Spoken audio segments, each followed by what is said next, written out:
चल येतो मी, मित्रांसोबत बाहेर चाललो. हो ठीक आहे चालेल. अगं हां, मला यायला उशीर पण होईल. आणि हो, कदाचित मी तिकडे पण राहील आणि उद्या सकाळी पण येऊ शकतो.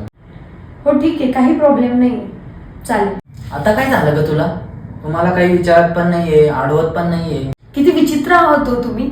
जेव्हा मी तुम्हाला अडवत होती, नको नको बोलत होती, तेव्हा तुम्ही मला जे नाही ते बोलून घेतलं की तू माझी मालकी नाही का, तू अशी का, तू तशी का. आणि आता मी तुम्हाला काही बोलत नाहीये, तुम्हाला फ्रीडम दिलाय, तर ते पण तुम्हाला सहन नाही होते का? मला समजलंय की माझी जागा फक्त किचन मध्ये आणि हे घर सांभाळण्यातच आहे. माझा तुमच्यावर काहीच अधिकार नाहीये.